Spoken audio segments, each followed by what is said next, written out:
Hello guys, welcome back to my YouTube channel রোজকার রান্না। আজকে তোমাদের সামনে নতুন একটি ডিশ নিয়ে চলে এসেছি, সুইট ডিশ ম্যাঙ্গো রসমালাই।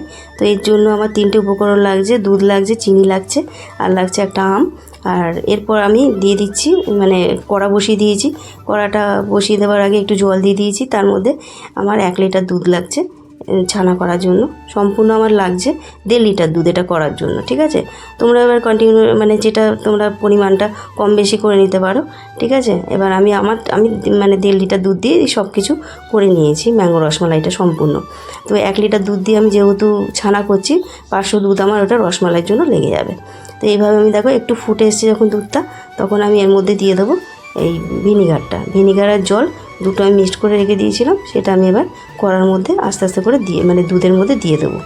বেশি ফুটতে দিলে হবে না, বন্ধ করে নিয়ে আমি এটাকে দিয়ে দিয়েছি। ভিনিগার আর জলটা দিয়ে দিচ্ছি। এই যে আমি 1 চামচ ভিনিগার নিয়েছি, আর 3 চামচ ছোটো চামচে 3 চামচ জল নিয়ে এর সাথে মিশিয়ে তারপর আমি এটা দুধের মধ্যে মিশিয়ে দিচ্ছি। এই যে ছানা হয়ে গেছে, ছানা করার জন্য তৈরি, একদম পুরো পারফেক্ট। এরপর আমি অন্য একটা কড়া বসিয়ে দিয়েছি, তাতে একটু সামান্য একটু জল দিয়ে এবার 500 ml দুধ দিয়ে দিচ্ছি, যেটা আমি রসমালাই করব বলে।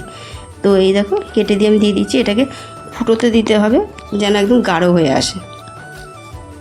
তোমরা রসমালাই সবাই খেয়েছো, দেখেছো কীভাবে রসমালাইটা হয়, মানে দেখেছো কিনা বলতে পারবো না, বাট আমি বলছি যে যেহেতু মিষ্টির দোকানে তোমরা খেয়েছো, গাঢ় হয়, খুব সুন্দর হয়, টেস্টি হয়।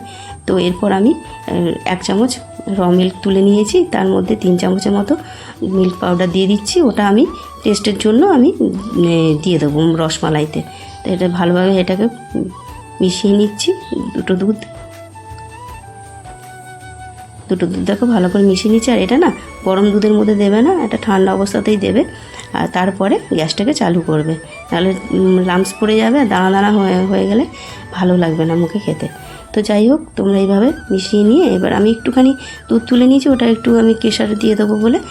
আর এরপর আমি একটা আম নিয়ে নিচ্ছি, আমটাকে কেটে মিক্সার গ্রাইন্ডারে নিয়ে এরপর আমি 1 বাটি চিনি নিয়েছি, তার থেকে একটু কমিয়ে নিয়েছি, সম্পূর্ণটা দিয়ে নিই যেহেতু আমটা প্রচুর মিষ্টি ছিল। এরপর আমি ওইটাকে পেস্ট করে নিয়ে যে আমের যে পাল্পটা যে তৈরি করেছি সেটা আমি এবার দুধের মধ্যে দিয়ে দেবো। হ্যাঁ, আরেকটা জিনিস খুব ইম্পর্ট্যান্ট মানে ব্যাপার, যেটা হচ্ছে আমি না গরম দুধের মধ্যে দিয়ে দিয়েছি এই ম্যাঙ্গো পাল্পটা দিয়ে দিয়েছি। তো আমার দেওয়াটা উচিত হয়নি, আমার ভুল হয়ে গেছে। তোমরা সম্পূর্ণ দুধটা ঠান্ডা করে নিয়ে তারপর দেবে, ঠিক আছে। তাহলে না এই যে আমার মানে হয়ে যাওয়ার পর না আমি যেন মনে হলো একটু দানা দানা হয়ে গেছে। তো খেতে খুব টেস্টি হয়েছিল, কিন্তু খেতে কোনো ডিফারেন্স হয়নি, খুব ভীষণ ভালো হয়েছিল, একদম মানে দোকানের থেকেও বেশি ভালো হয়েছিল খেতে। তো বাড়িতে তোমরা অবশ্যই এটা তৈরি করে খেও এবং সবাইকে খাইও, আর এর জানিও যে কেমন হয়েছে না হয়েছে। তো এরপর আমি সেন্টের জন্য একটু 2-4টে আমি এলাচ থেতো করে দিয়েছি, আর দিয়ে দিয়েছি কিছুটা ড্রাই ফ্রুট, ঠিক আছে। বাদাম আর পেস্তা দুটো মিশিয়ে আমি দিয়ে দিচ্ছি। ওটা চিবোতেও ভালো লাগবে, খেতেও ভালো লাগবে। তো যাই হোক, অলমোস্ট ওটা আমার হয়ে গেছে ম্যাঙ্গো রসমালাইটা। এরপরে আমি চিনি বসিয়ে মানে চিনি দিয়ে জল দিয়ে এটা একটা চাশনি তৈরি করছি।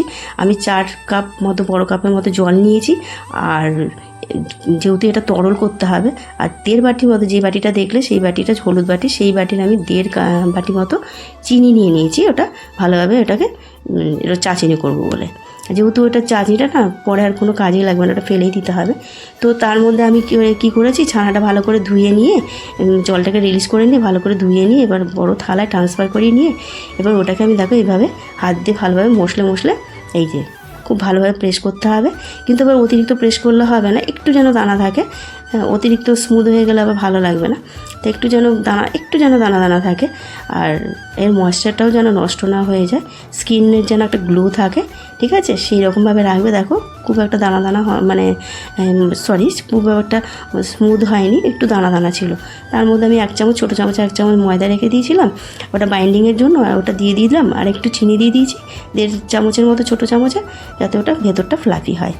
তো এরপর আমি হাতে একটু ঘি লাগিয়ে নিচ্ছি। এটা দেখো ডোর মতো তৈরি হয়ে গেছে। আর তোমরা চিন্তা করবে না, তোমরা হয়তো ভাববে নরম তুলতুলে কী করে হবে, হাতে একটু ঘি মাখিয়ে নেবে, দেখবে সব ঠিক হয়ে গেছে। তো এইভাবে আমি ছানায় যে এইভাবে গোল গোল চ্যাপটা করে এবার প্রত্যেকটা এইভাবে তৈরি করে নেব।